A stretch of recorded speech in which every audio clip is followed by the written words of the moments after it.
지난주에 우리는 에베소서 6장 11절 마귀의 간계를 능히 대적하기 위하여 하나님의 전신갑주를 입어라.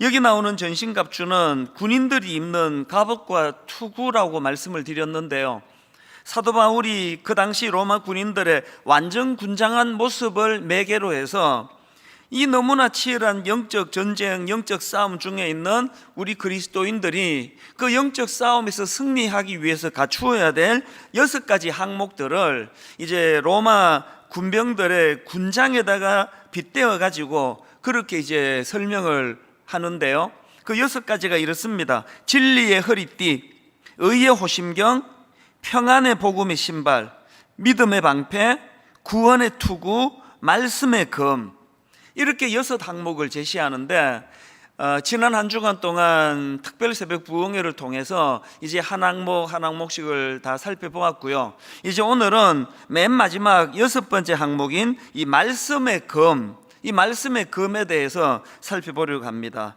여기에 해당되는 본문 말씀이 에베소서 6장 17절입니다. 구원의 투구와 성령의 검, 곧 하나님의 말씀을 가지라. 제가 이 하나님의 말씀을 가지라는 이 말씀을 묵상하고 또 여러 책도 보고 자료도 보고 하니까 이 말씀에서 너무나 소중한 한 가지 포인트가 이구동성으로 설명하는 내용이 이 6가지의 이 전신갑주로 갖추어야 될 항목 중에서 나머지 5가지는 전부 다 이게 방어적인 거고요, 여기 나와 있는 이 말씀의 근만 유독 이게 공격용이라는 겁니다. 우리가 지난 주 중에 살펴본 5가지를 보면은 그 다 방어용 맞습니다. 진리의 허리띠, 그 다음에 의의 호심경, 이게 방탄조끼 같은 거라 말씀드렸죠. 그 다음 평안의 복음의 신발, 또 믿음의 방패, 또 구원의 투구, 이 전부 다 방어용 아닙니까? 딱 오늘 우리가 다루게 될 하나님의 말씀만 이 공격용이라, 이 검으로 표현했다는 겁니다. 이게 보통 좀 조화를 이룬다고 생각하면은 6가지 항목을 드러내면 방어용 한 3가지, 또 공격용 한 3가지, 이렇게 조화를 이룰 것 같은데 지금 완전히 이게 치우치지 않습니까? 5가지는 다 방어용이고 공격용은 딱 하나인데 그게 하나님 말씀입니다. 이게 뭘 의미하겠습니까? 그만큼 이 말씀이 가진 강력한 능력, 말씀이 가진 강력한 힘, 이걸 좀 강조하는 것이지 않을까, 제가 그렇게 이것을 생각해 보았습니다. 이런 맥락에서 교회가 가질 모든 역량을 가지고 해야 되는 것은 예배를 살리는 일이고 말씀을 살리는 일이고 기도를 살리는 일인데요, 이것들이 어우러지면 너무나 강력한 영적인 공격용 무기, 상대방을 완전히 제압하는 공격용 무기가 되지 않을까, 그런 생각을 합니다. 특별히 그 중에서도 이 말씀, 이게 성경이 그것을 지금 우리에게 가르치고 있지 않습니까? 공격적으로 결국은요, 싸움은, 전쟁은 수비 아무리 잘해도 결국은 공격 잘하는 팀이 이기는 거 아닙니까? 근데 이게 딱 하나 말씀이면 된다는 겁니다. 이런 점에서 오늘날 저나 또 많은 목회자들이 귀담아 들어야 될 중요한 메시지가 있다고 생각합니다. 교회는 여러 가지 요소를 다 갖추고 있어야 되지 않습니까? 친교도 해야 되겠고 여러 가지 것들이 다 있지만, 그러나 사실은 그 나머지 것들은 다 부대적인 거고 말씀을 가르쳐야 된다는 겁니다. 그렇지 않으면요, 주일학교 열심히 애들 잘 키워봐야 크면 다 뺏깁니다. 말씀이 없는데 그 영적 싸움에서 어떻게 승리할 수 있겠냐고요. 예를 들면은 요한복음 6장에 오병이어의 기적이 나오는데요, 이 사건 다 아시죠? 그 작은 어린아이 도시락으로 이것저것 다 합하면은 추정컨대 10,000명이 넘는 사람들을 이 어린아이의 작은 도시락 그 재료를 가지고 그런 기적을 베풀었다. 그랬더니 수많은 사람들이 열광을 하는데요, 그 진리 때문에 열광하는 거 아닙니다. 신기한 거 구경하고. 그래서 이제 그렇게 열광하는 그 사람들에게 예수님이 진리의 말씀을 가르치시니까 어떤 일이 일어나느냐, 다 떠나는 거예요. 요한복음 6장 66절을 보십시오. 그때부터, 주님이 말씀을 가르치는 그때부터 그의 제자 중에서 많은 사람이 떠나가고 다시 그와 함께 다니지 아니하더라. 여러분, 이게 현실인 겁니다. 이 딱 오늘 교회를 보는 것 같지 않습니까? 그 주일학교 애들에게 그렇게 뭐 간식 주고, 우리가 자랄 때는 뭐 놀이도 없고 TV도 없고 먹을 것도 없으니 교회 가면은 막, 그래서 온 동네들이 교회 다 모였습니다. 여름 성경학교 같은 거는 막 안 믿는 애들도 손꼽아 기다렸고, 크리스마스 뭐 이브 같으면 동네 사람들이, 그저께도 제가 옛날 드라마를 보니까 그 안 믿는 사람들끼리 그 크리스마스인데 교회 가서 떡 받으러 가야지, 그런 대사가 있더라고요. 그럼 무슨 소용입니까? 북적북적거리면서 영국 구경하고 게임하고 뭐 수박 깨트리기 하고 다 하고, 이제 말씀을 안 가르치면은요 다 떠나요. 그 자선 사업도 아니고. 이 교회가 회복이 돼야 되는 건, 진짜 중요한 건 말씀입니다.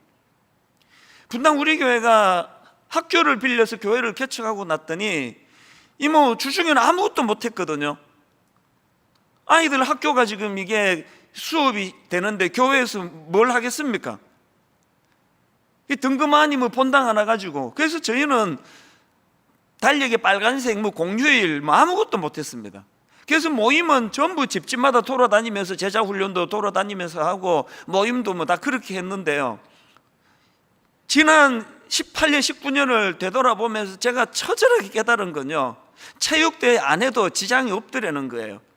교회가 그냥 막 자리가 많아가지고 먹고 마시고 잔치하고 이러면 그 친교 코이노니아 굉장히 중요한 요소지만, 저희는 그걸 안 하고 싶어서 안 한 게 아니라 못해서 안 했는데요, 지금 와서 보니까 그게 뭐 아쉬운 점은 있지만 전혀 지장이 안 되더라는 거예요.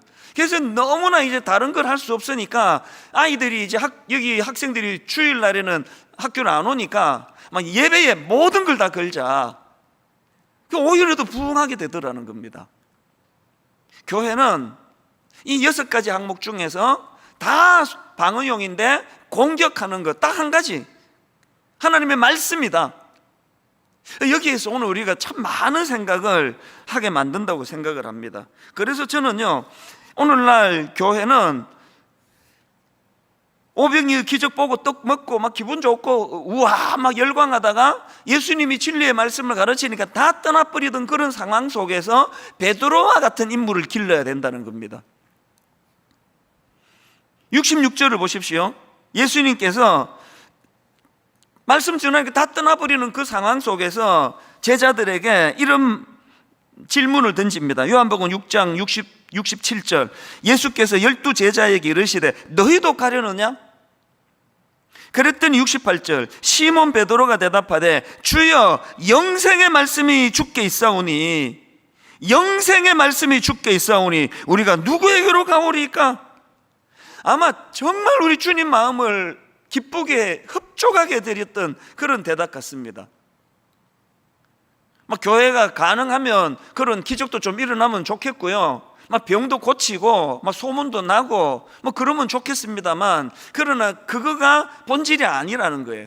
그런 게 하나도 일어나지 않는다 하더라도, 그리고 뭐 학교를 빌려서 가지고 다른 뭐 친교하고 뭐 김 집사님 박 집사님 모여가지고 여전도에 늘 막 만나서 북적북적 잔치같이 그런 분위기 좋게 만들면 교회가 성장하는 데는 그 도움이 되겠지만, 그런 게 없다 하더라도 본질되는 하나님의 말씀이 선포되고 하나님의 말씀이 가르쳐지는 곳이라면 아무 손색이 없다는 겁니다.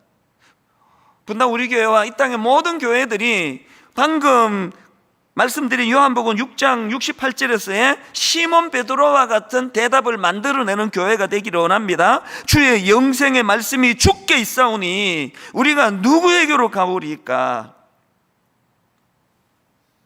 이런 차원에서 저나 여러분 모두가 다, 오늘 우리 시대는 너무나 무서운 영적인 공격이 많은 시대인데요, 이럴 때 우리가 성령의 검, 곧 하나님의 말씀, 이것을 가지고 맞설 수 있는, 늘 밀려만 다니고 수비만 하는 것이 아니라 수비도 잘해야 되겠지만 이것들을 가지고 한 방에 그 악한 적들을, 그들의 악한 또 계획을 무너뜨릴 수 있는 이런 말씀의 능력을 경험하게 되시기를 바랍니다. 여러분, 히브리서 4장 12절 말씀의 능력을 정말 믿으십니까? 하나님의 말씀은 살아있고 활력이 있어 좌우의 날선 어떤 검보다도 예리하며, 여기도 공격용 검이 나오지 않습니까? 좌우의 날선 어떤 검보다도 예리하여 혼과 영과 및 관절과 골수를 찔러 쪼개기까지 하며 그 마음의 생각과 뜻을 판단하나니. 여러분, 이 말씀은요 조금도 과장이 아닙니다. 기독교 역사 2000년 동안에 여러분 예를 들어 가지고 종교교역가 마르틴 루터, 막 우리 생각에 이분은 막 타고나기를 거의 막 전사로 타고난 것 같지만 그렇지 않습니다. 제가 그래 보니까 젊은 시절에 루터는요 늘 수심이 가득한 우울한 청년이었다는 겁니다. 늘 그 마음에 하나님의 진노가 임할 것 같은 이런 두려움에 빠져 있었다는 겁니다. 그렇게 나약하게 짝이 없는, 그렇게 소심하고 그렇게 우울하고 그렇게 어두운 얼굴을 갖고 살아갔던 이 루터에게 로마서 1장 17절 말씀이 선포된 거 아닙니까? 복음에는 하나님의 의가 나타나서 믿음으로 믿음에 이르게 하나니 기록된 바 오직 의인은 믿음으로 말미암아 살리라 한 것 같으리라. 이 살아계신 하나님의 말씀이 좌우의 날선 어떤 검보다도 예리하게 그의 심령골수를 찔러 쪼개기까지 그 마음을 파고 들어가니까 세상에 그 나약한 그 우울해 보이던 루터가 뭐 세계 역사를 바꾸는 거 아닙니까? 루터뿐만 아닙니다. 오늘 여러분 우리가 이런 능력의 말씀으로 무장하고 기왕 예수 믿는데 이 말씀의 능력을 경험하고 살아가시기 위해서는 자꾸 그 엉뚱한데 뭐 오병이어 뭐 기적을 언제 구경하지? 이런 것이 아니라 생명의 말씀. 그래서 베드로처럼 영생의 말씀이 주께 있사오니 우리가 누구에게로 가오리까? 참 말씀을 묵상할 때 행복하고 말씀 속에서 기쁨을 발견하고 그 말씀이 능력이 되어서 그 어떤 악한 것들도 함부로 공격하지 못하게 만드는 이런 중심이 딱 서 계시는 믿음의 성도님들이 되시기를 바랍니다. 그래서 저는 오늘 이런 맥락에서 이제 이 본문 말씀을 중심으로 해서 이 능력의 말씀을 우리 잘 사용해야 될 거 아닙니까?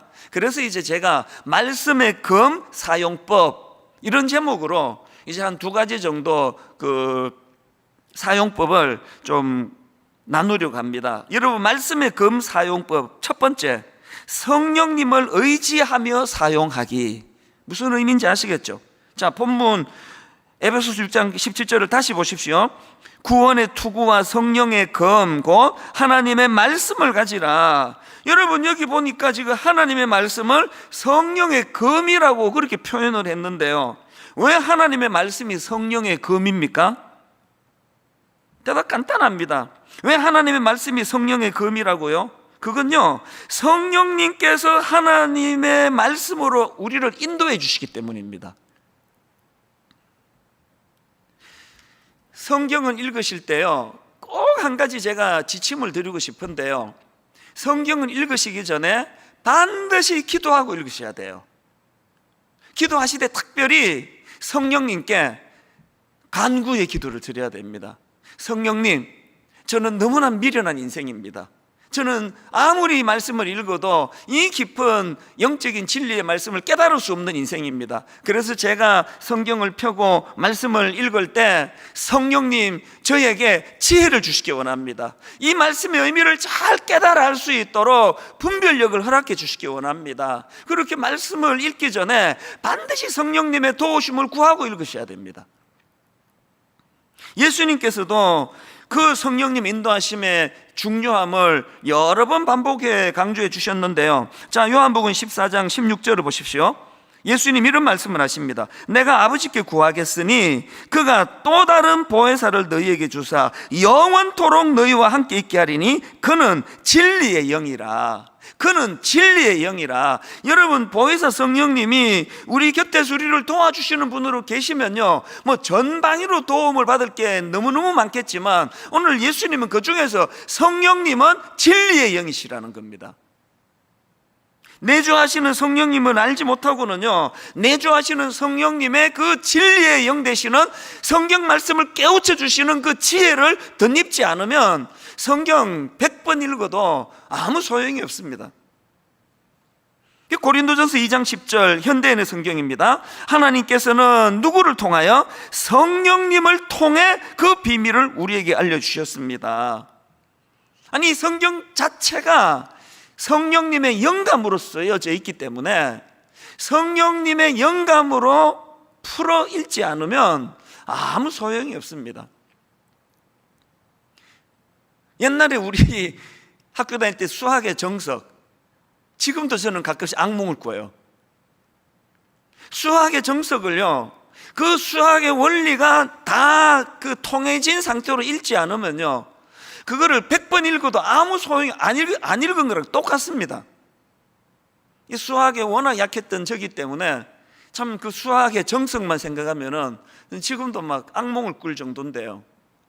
수학의 정석 그 문제를 잘 풀이하고 그것을 반복해서 복습하기 위해서는 먼저 그 원리를 통달하고 나서 읽어야 되는 것처럼 우리가 진리의 영 되시는 성령님의 도우심을 받아 그 성령님께 은혜를 구하면서 그렇게 성령님의 인도하심을 따라 읽어야 된다.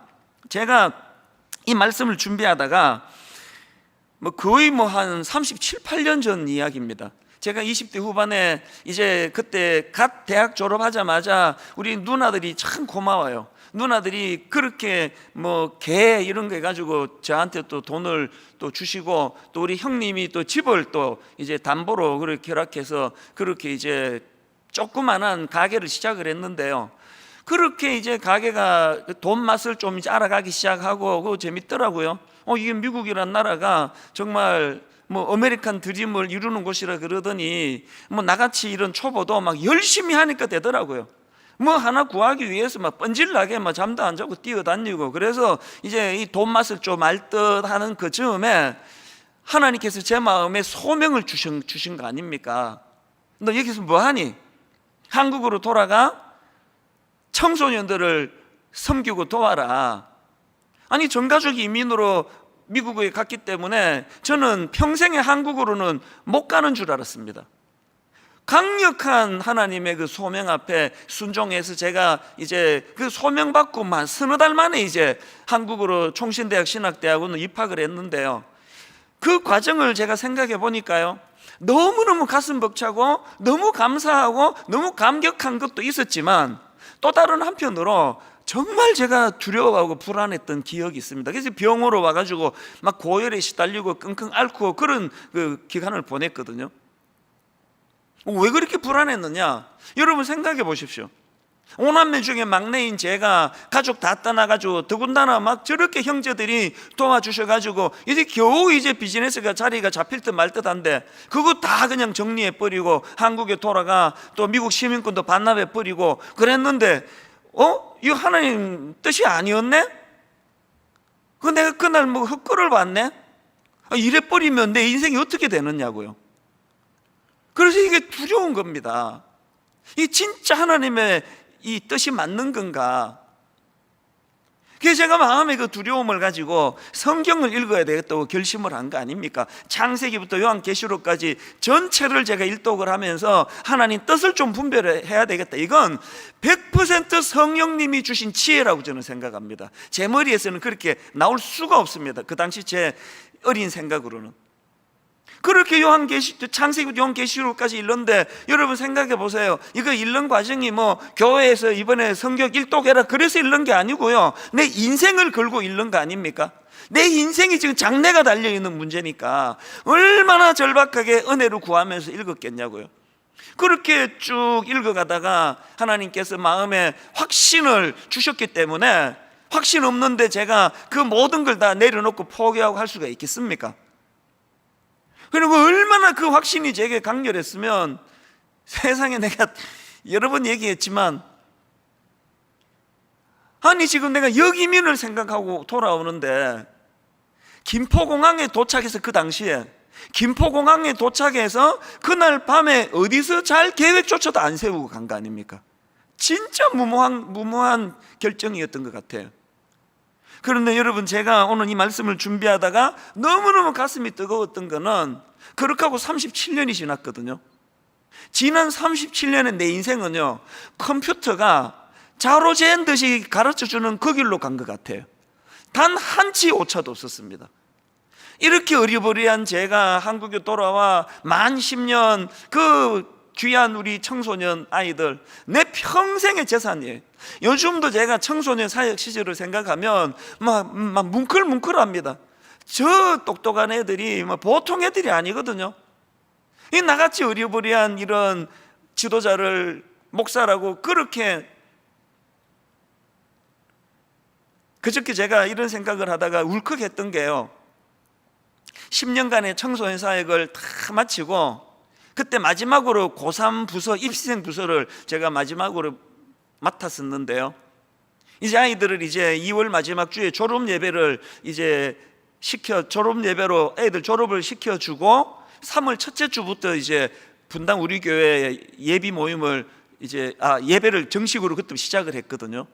2월 마지막 주를 생각하는데 이렇게 울컥해지는 겁니다. 맨 마지막, 저의 청소년 사역 10년을 총 정리하는 맨 마지막 예배 때 제가 그 아이들 고3 예배실로 쑥 들어갔더니 벽이 노란 포스트잇으로 도배를 한 거예요. 그 한 항목 하나면 그걸 내가 다 거두지 못한 게 너무 안타깝습니다. 이찬수 목사님과 함께한 시절에 이게 너무 감사했습니다. 나는 저것이 너무너무 기뻤습니다. 그 아이들이 물론 누군가가 이제 제안을 해서 시켜서 한 거겠지만요, 아이들 그 고3 부서실 벽이 그렇게 포스트잇으로, 노란 포스트잇으로 그렇게 한쪽 벽면이 도배가 돼 있는 것을 보면서 그저께 제가 이 말씀을 묵상하다가 너무 마음이 울컥한 거예요. 이 어리버리한, 아무것도 준비가 안 된, 아니 지금 귀국하고 김포공항에 내려가지고 그날 저녁에 어디서 잘 계획조차도 안 세우고, 그래서 마중 나온 내 친구한테 너무 궁색한 그 며칠간의 신세를 지는 이런 글로 시작한 어설프기 짝이 없는 저의 여기민 생활이었는데, 지난 37년은 너무나 정확하게 한 치에도 오차도 없는, 이게 성령님의 인도하심이 그거예요. 성령님의 인도하심을 성경을 통해서 더 씌워질 때 거기에 온전한 하나님의 인도하심이 나타나게 되는 줄로 믿습니다. 그래서 요한복음 16장 13절, 그러나 진리의 성령이 오시면 그가 너희를 모든 진리 가운데로 인도하시리니, 이 말씀을 믿는 정도가 아니라 여러분의 인생길 가운데 이 말씀을 늘 누리면서 경험하시면서 맛보시면서 살아가시는 믿음의 성도님들 되시기를 바랍니다. 그런가 하면은 두 번째로 그 말씀의 검 사용법, 두 번째, 묵상하고 실천하며 연마하기. 여러분이 연마라는 말 아시죠? 사전을 찾아보니까 학문이나 기술 따위를 힘써 배우고 닦음 이렇게 돼 있는데요, 하나님의 말씀도 마찬가지예요. 말씀이 불완전한 게 아니라 이 말씀을 연마하지 않은 우리들의 연약함을 깊이 돌아보셔야 됩니다. 17절 말씀을 다시 한번 보십시오. 구원의 투구와 성령의 검 곧 하나님의 말씀을 가지라. 여기 나와 있는 하나님의 말씀을 이제 그 레마라고 기록되어 있는 이 하나님의 말씀을 가지고 설명해 놓은 책들을 보니까요, 이 하나님의 말씀을 이제 두 가지 단어로 설명하거든요. 로고스라는 단어가 있고 레마가라는 단어가 있는데, 오늘 본문에서는 레마라는 단어로 하나님의 말씀을 표현했다. 이게 무슨 의미냐? 흔히들 이제 이 로고스와 레마의 차이를, 로고스는 객관적인 진리의 말씀이다, 또 이 우주 전체가 이렇게 가변적이고 혼란이 많은 이 시대에, 이 세상에 흔들림 없는 중심을 잡아주는 그런 객관적인 진리의 차원에서의 말씀을 강조할 때 이게 로고스라고 설명을 한다. 그런가 하면은 여기에 반해서 레마라는 거는 주관적인, 자기가 특별히 은혜로 다가오는 그 말씀, 이게 레마이다, 이런 설명들을 많이 하거든요. 제가 본 책에서도 그런 설명들이 있었습니다. 근데 사실 이 로고스와 레마를 가지고 너무 이거를 껴 맞추려고 하다가 보면은 오류가 발생합니다. 왜냐하니까 현실적으로 그 성경이요, 이 레마와 로고스를 같은 뜻으로 이거를 혼용해서 쓰는 경우가 꽤 있기 때문이고요.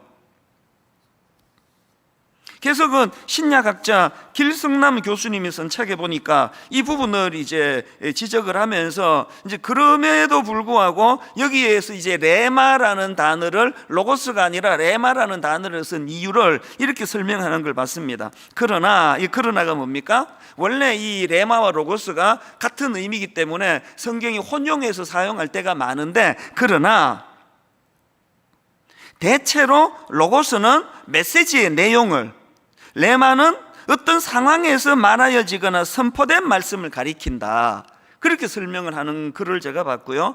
그런가 하면 미국의 찰스 스윈들 목사님 책에 보니까 또 이런 설명을 합니다. 로고스의 초점이 메시지의 내용이라면 레마의 초점은 그 메시지를 표현하는 일이다. 그 다음 들어보세요. 따라서 지금 바울의 강조점은 복음 전파나 성경 읽기가 아니라 사탄과 교활한 어둠의 영들에 대항하여 하나님의 계시된 말씀을 실제로 활용하는 일이다. 그래서 이제 이 레마를 쓴 이유를 여러 학자들이 조금씩 다르게 이제 설명을 하는 것을 보는데요. 저는 이 말씀을 어떻게 적용하는가 하면은 너무나 뭐 로고스는 이렇고 또 레마는 저렇고 구분시키는 그것이 좀 위험해요. 왜냐하면은 이게 로고스를, 레마를 내가 경험해야만 이게 진리인 것처럼 갚으리면 그거는 명백한 오류거든요. 그래서 저는 이거를 레마와 로고스로 구분해서 설명하기보다는 큰 그림으로 이 하나님 말씀은 객관적으로 너무나 혼란이 많고 가변적이고 변동이 많은 이 세상과 우리 인간들의 흔들리지 않는 중심을 잡아주는 차원에서의 말씀인 동시에, 그런가 하면은 그 모든 말씀이 진리의 말씀이지만 유난히 내게 객관적으로 내게도 은혜가 되는 이 말씀이 있는데, 이 주관적 객관적인 말씀의 은혜를 동시에 받아 누리는 게 필요하다. 제가 이렇게 여러분에게 적용해서 설명을 드리고 싶습니다. 항상 신구약 성경 어떤 말씀이라도 내게 능력을 가져다 주고 내게 혼란한 이 시대의 중심을 가져다 주는 일에 쓰임 받지 않는 말씀이 없고요. 그런가 하면 그 중에서도 아까 제가 루트로 말한다면 그 혼미했던 루트가 로마서 1장의 그 말씀을 읽음으로 중심을 확 잡아주는 것 같아요. 주관적으로 자기에게 은혜가 되는 이런 말씀도 필요하다는 그 이야기입니다. 너무나 많은 죄책감을 가지고 우울하고 또 병원을 출입하고 약을 먹고 그런 어떤 자매가 어느 날 갑자기 로마서 8장 1절 2절 그러므로 이제 그리스도 예수 안에 있는 자에게는 결코 정죄함이 없나니 이는 그리스도 예수 안에 있는 생명의 성령의 법이 죄와 사망의 법에서 너를 해방하였습니다. 이 말씀 앞에 눈물이 쏟아지면서 하나님 앞에 은혜를 구하는 기도가 터져 나오면서 그날 그 시로 마음의 죄책감과 정죄감이 다 사라져 버렸습니다. 이런 간증은요, 이런 말로 다 할 수 없이 많이 나옵니다. 참 한 가정을 책임지는 가장 입장에서 늘 패배감에 시달리고 패배의식 때문에 괴로워하던 어떤 남자 성도님이 어느 날 로마서 8장 37절 그러나 이 모든 일에 우리를 사랑하시는 이로 말미암아 우리가 넉넉히 이기느니라, 이 말씀 한 구절로 인해 가지고 벌떡 일어나는 새 힘을 얻게 됐다, 이렇게 고백하는 우리 형제님들도 꽤 많습니다. 참 이게 딜레마 아닙니까? 어떤 분은 이렇게 하나님의 말씀이 너무나 생생하게 살아있는 활력이 있어 꿈틀꿈틀거리는 능력의 말씀으로 자기에게 다가오는데, 어떤 분은 그렇게 오래 교회를 다니면서도 아이고 성경만 읽으면 졸리긴 하지 이게 뭐가 나한테 유익한지 모르겠다고 이런 분들이 계시는데요. 그 왜 그런지 아십니까? 길이 안 나서 그래. 길이. 제 막내 아들이 지난주 월요일날 군에 입대를 했거든요. 저는 이제 이번 특세는 거의 날품팔이처럼 하루 벌어 하루 사는 것처럼 월요일날 막 수면 한 3시간씩 자면서 월요일 설교 준비해서 화요일 새벽에 쓰고 화요일 또 한 3시간 자면서 또 이제 수요일 쓰고 이러면서 일주일을 보냈기 때문에 어제는 정말 괴로운 시간을 보냈거든요. 막 머리도 아프고 막 치통까지 오고 우리 치과의사 집사님한테 SOS 쳐가지고 막 오후에 갑자기 또 약 배달해 오고, 그러면서 이제 집에서 그 교회에서 늦게까지 씨름을 하다가 저녁 무렵에 집에 갔더니 막 저하고는 달리 제 아내는 막 그냥 막 신이 나서 막 싱글벙글해요. 왜 그런가 봤더니요, 아들한테 전화가 왔대요. 7분 시간을 주어졌다는 거예요. 세상에 그 7분을 자기한테 전화를 했다고. 그러면서 이제 막 그 얘기를 하는데, 결정적으로 너무 행복한 한 대목이 있었는데요, 얘가요 하루 온종일 엄마 생각만 한다고 그런 얘기를 해요. 근데 그 얘기를 들으면서 나는 둘 다 똑같이 부모인데, 되게 순간적으로 좀 그렇다면 내색은 안 했지만 약간 제가 좀 서운하려고 하다가 바로 제가 반성으로 들어간 게 뭐냐, 맨날 저는 뭐 교회 일 한답시고 그 아이가 어릴 때부터 뭐 잘 때 나가고 잘 때 들어오고 뭐 지금까지도 마찬가지예요. 이게 이 친밀함이 별로 없다가 보니까 자기 엄마랑 뭐든지 의논하고 살갑게 지내고 같이 교제하고 이러니까 군대 보내놨더니 하루 종일 엄마 생각만 난다고 하는, 그래도 너무한 거 아닙니까? 성경 말씀이요, 어떤 분에게는 너무나 내게 친숙한 로고스의 말씀으로, 레마의 말씀으로 너무 내게 포괄적인 이 진리로 참 거기에 너무나 경외감이 생기는 말씀으로, 때로는 세미한 음성으로 내 마음을 만져주시는 그런 말씀으로 누리는 분들은요, 그 말씀과의 교제가 잘 이루어졌기 때문에, 길이 잘 났기 때문입니다. 그래서 제가 아까 말씀의 금 사용법 두 번째 설명하면서 두 가지를 제가 제시했죠. 첫째 묵상하고, 둘째 실천하면서 이것들을 연마해 나간다고 말씀을 드렸지 않습니까? 그래서 여러분, 말씀을 묵상해야 됩니다.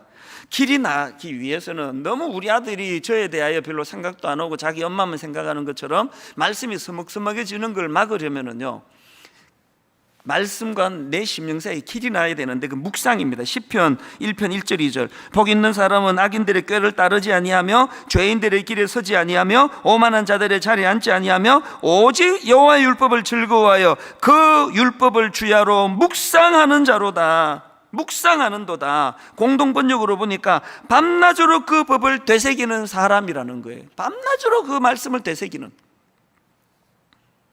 여러분, 요수아가 모세의 후계자로 세워갖고 부들부들 떨고 있을 때 앞으로 치러야 될 그 정복 전쟁은 얼마나 그를 두렵게 만들겠고, 그 수많은 불평이 많은 이스라엘 백성들이 이끌고 가는 게 얼마나 두려움이 많았겠습니까? 그랬을 때 하나님께서는 요수아 1장 7절 오직 강하고 담대하여 나의 종 모세가 너에게 명령한 그 율법을 다 지켜 행하고 우로나 좌로나 치우치지 말라. 그리하면 어디로 가든지 형통하리니. 그러면서 주시는 말씀이 8절입니다. 이 율법책을 내 입에서 떠나지 말게 하며 주야로 그것을 묵상하며 그 안에 기록된 대로 다 지켜 행하라. 오늘 여러분, 이 세상살이에서 두려움이 많으시면 여호와의 말씀을 묵상하게 되시기를 바랍니다. 가정을 지키기에 어려움이 커서 지금 근심하는 분, 저같이 교회 목회가 너무너무 버거워서 힘들어하는 이런 목회자들이 있다면 여호와의 말씀을 묵상하는 거예요. 주야로 묵상하는 겁니다. 그런가 하면 두 번째가 뭐라 그랬죠? 하나가 묵상하는 거라면 두 번째는 실천하는 걸 연마해요. 실천. 야고보서 1장 22절 너희는 말씀을 행하는 자가 되고 듣기만 하여 자신을 속이는 자가 되지 마라. 말씀을 읽고 묵상하는 것도 중요하지만 그 내게 자리 잡은 그 말씀이 내 삶을 변화시키도록 자꾸 훈련해야 되는 거예요. 누가복음 6장 46절에 49절 너희는 나를 불러 주여 주여 하면서도 어찌하여 내가 말하는 것을 행하지 아니하느냐. 내게 나와 내 말을 듣고 행하는 자마다 누구와 같은 것을 너희에게 보이리라. 집을 짓되 깊이 파고 주추를 반석 위에 놓은 사람과 같으니 큰 물이 나서 탕류가 그 집에 부딪히되 잘 지었기 때문에 능히 요동하지 못하게 하거니와. 그 다음 보세요. 49절 듣고 행하지 아니하는 자는 주추 없이 흙 위에 집 지은 사람과 같으니 탕류가 부딪힘에 집이 곧 무너져 파괴됨이 심하니라 하시니라. 여러분, 이 두 가지 아시겠습니까? 묵상하는 거예요. 그 묵상의 말씀을 삶 속에 실천하는 겁니다. 결론을 맺습니다. 말씀의 금 사용법 두 가지, 성령님을 의지하며 사용하기, 묵상하고 실천하며 연마하기, 이 두 가지를 기억하시면서 여러분 사도행전 17장 11절 베레아에 있는 사람들은 데살로니가에 있는 사람들보다 더 너그러워 간절한 마음으로, 이 중요합니다, 간절한 마음으로 말씀을 받고 이것이 그러한가 하여 날마다 성경을 상고함으로, 날마다 성경을 묵상함으로. 이 결론을 맺으면서 숙제 점검합니다. 지난주에 한 가지 숙제를 드렸는데요, 오늘 두 가지가 더 덧붙여집니다. 이번에 사정이 있어가지고 특별 새벽 부흥회에 참여하지 못하신 분들은 홈페이지가 다 올라가 있습니다. 꼭 들어가셔서 사도 바울이 말하는 이 진리의 하나님의 전신갑주를 위한 이 6가지 구비 조건 중에 5가지를 설명해 드렸거든요. 꼭 들어가셔서 그것을 듣고 묵상하시고 점검하시고요. 두 번째 숙제는 지난 주일날 드렸던 거, 에베소서 6장 10절부터 20절 암송하게 되시기를 바랍니다. 말씀을 암송한다는 것은 적과 대항에 싸울 때 총알을 비축하는 것은 같습니다. 숙제 하나가 더 있습니다. 주중에 드렸는데요, 필사,